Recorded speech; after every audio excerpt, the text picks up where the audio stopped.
Very good morning to everyone here. And thank you to the CIS Southern Region for inviting us to be the knowledge partner on this very topical topic. It's a topic that all of us as people in business, large business, small business, global business, local business, and all of us have been experiencing this kind of increased volatility, increased uncertainty. And therefore, when CII asked us to partner with them on a topic like this, we said, this is a topic that we would surely like to bring the best of BCG's thinking, and not just the best of BCG's thinking. And every one of us has been doing something or the other in coping up with an increased uncertainty, in making our own companies, in making our own functions more robust. So we would not just bring the best of BCG's thinking on this topic, but we would like to also bring out what people in leadership positions have done to make their own companies much more robust. What I'm going to do is, over the next 10 minutes or so, give you some highlights of what this report contains. There is a CD like this in the folders that were given in the morning. This CD has a copy of this report. And over the next 10 minutes, I will kind of give some highlights of what this report is about. Let me just first start by kind of bringing out the point that what we are experiencing today in terms of increased volatility is actually an increased volatility. If you look at multiple indexes, you look at multiple indicators of how volatile Sensex is, how volatile the repo rates are, how volatile the exchange rates are, how volatile some of the input prices, be it in terms of inflation or, just as an example, aluminum or crude oil are. You see across the last 7-8 years, across the board, you will see a much higher level of volatility. And the numbers kind of indicate, for example, if you take volatility, when it says that we are operating now at about 10% volatility zone, effectively it means that on a quarter-to-quarter basis, we have been experiencing within a single one standard deviation kind of a 10% range. That's kind of the volatility that we are all living with. We are all living with in our own businesses. And most businesses are not in a situation that whatever volatility they experience on one side of their business, they can pass it on to the other side of the business. Most businesses have one side or the other side which is more volatile than less. Obviously, and at the end of the day, where does this volatility come back and hit? It comes back and shows up in terms of operating margins. If you look at what's happened to the operating margins and the volatility in the operating margins, clearly there is it's much more volatile. Now the margins could move up and down by as much as 10 to 15% as compared to where the margins were a year ago on a quarterly basis.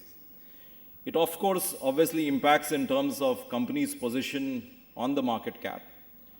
If you look at what the top 30 companies were, say, in 2003, and compare them with the companies in 2011, you will find that 16 new companies now form top 30 as compared to the top 30 in 2003. So clearly, the volatility has clearly increased. It's not just what we are feeling, and the numbers clearly show that. They are impacting our businesses, and they are impacting our underlying position in the marketplace. Let me give a little bit of a introduction on what this report is about. As I said, this report, and as Mr. Muthuraman also indicated, there are, yes, some answers, some ideas on what we should do.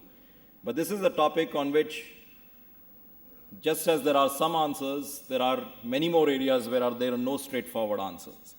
So what we have tried to do as part of this report is, as BCG, we have been obviously investigating this, understanding this topic much more deeply across the world. And as a strategy consulting firm, aiming to basically answer a question, what does it take companies to win in the context of the operating environment in which they operate? We obviously spend a lot of time in understanding patterns that companies are taking to to win in this world. We've added those insights with personal war stories of many people to come up with what I would call as reasonably actionable insights for all of us as members to take back, think about where we have been focusing on and where else we could be focusing on. This report is built with the support of a lot of people from this region. This is a list of all the people who very willingly gave us time for in-depth conversation on what they have been doing over the last 3, 4, 5 years. The report is organized in 3 parts. There is a part A, which is our synthesized perspective based on what our learnings across the world are, plus what we have learned from these conversations.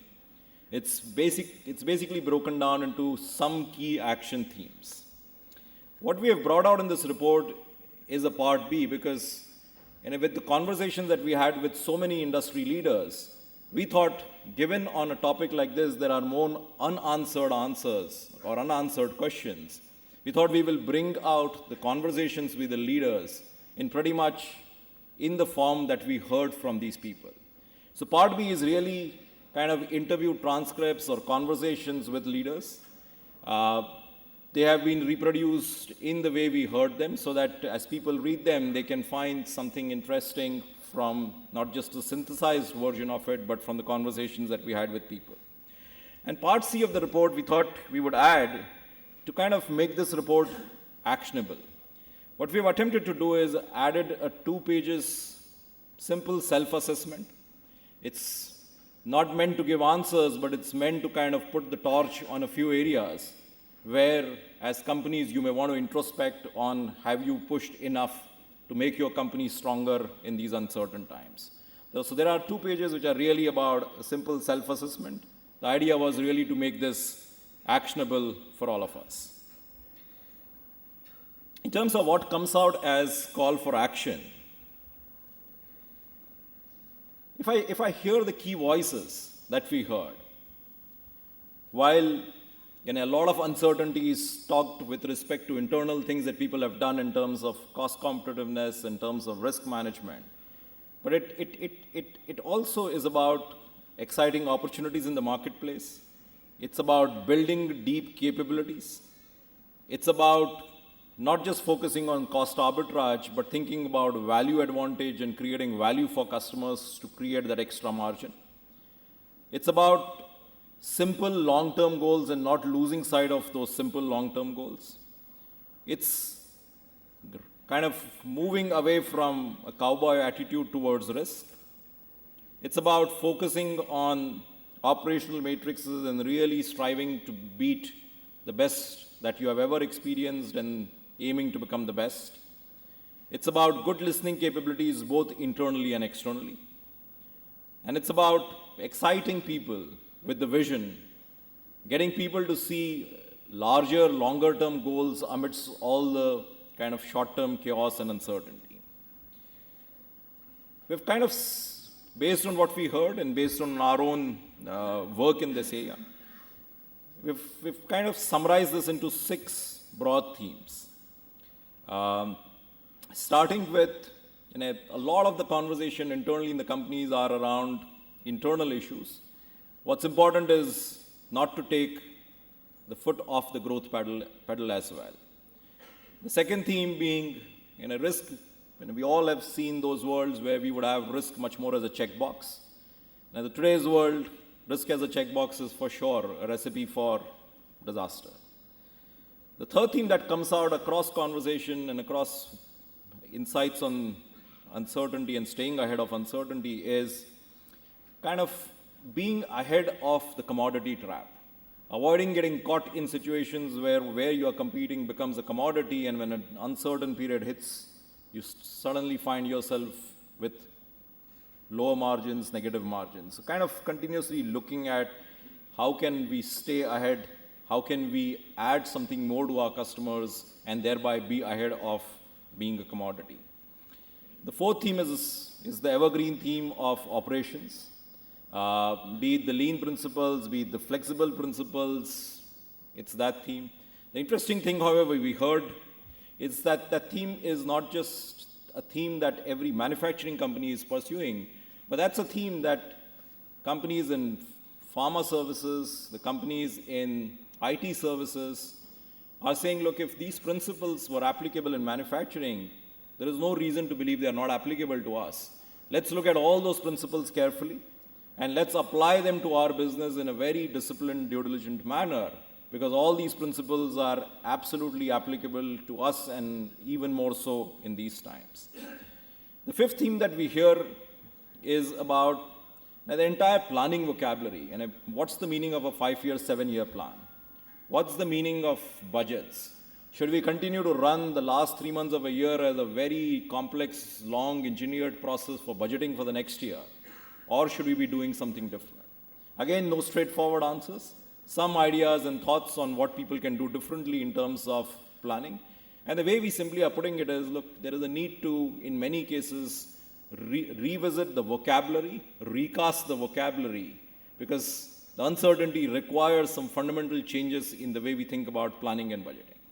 And lastly, as a theme, the entire theme on people, and most importantly within that theme of people, an uncertainty requires a certain level of agility. How do you get your employees to become more agile, more responsible, more flexible, and how do you channelize their agility into meaningful conversations which can change the course that companies are on? I'm going to take a few minutes on a couple of them. Risk, for example. There is a part around, and every company has unique risks. We see a lot of things which are, here are the generic risks, and companies need to go down beyond the generic risks and start measuring unique risks. There is a conversation around looking at the portfolio balance, be it the local versus global, be it customer segment, be it product line, business line, service versus projects. There are many different ways you can look at your balance of portfolio and really question as to, look, are we at the sweet spot in terms of balance of our portfolio to be able to take care of uncertainties? There's obviously the theme on risk governance. Introducing risk governance at multiple levels, obviously at the board level, of course at the senior management level.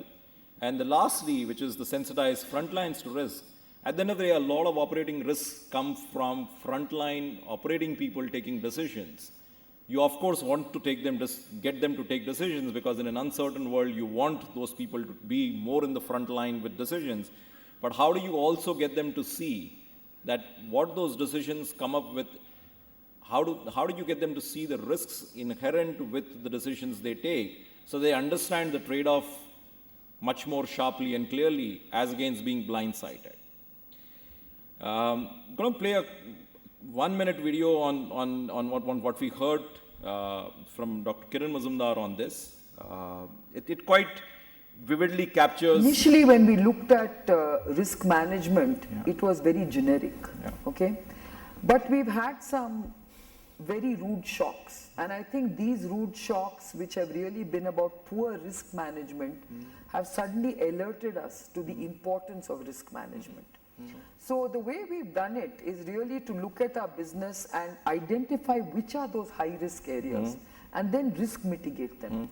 So at a very broad level, we have balanced the risk between products and services. The next theme on which I want to spend a few minutes is around the planning vocabulary. And a lot of us at this stage would be involved in business plans, strategic plans.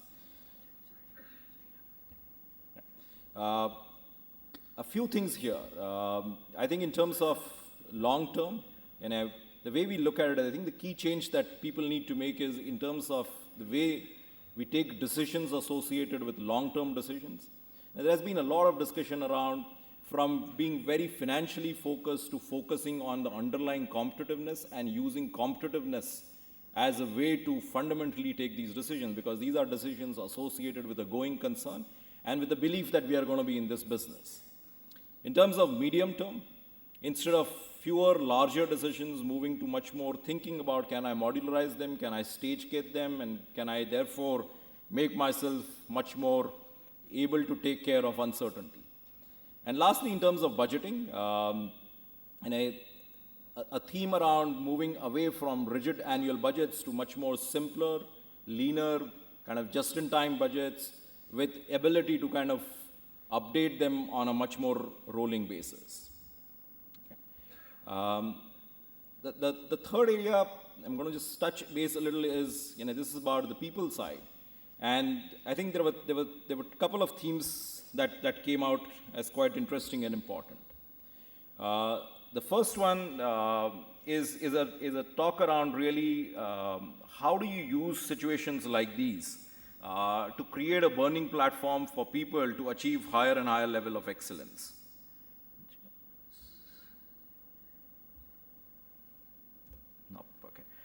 The second one is around, as uncertainty is higher, one needs to look at how do I balance the decision making, which decisions need to go up.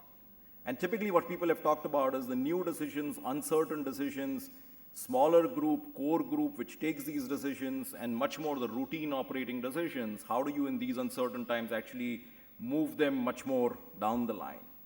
And the lastly is about what can you specifically do to make companies much more agile, much more responsive.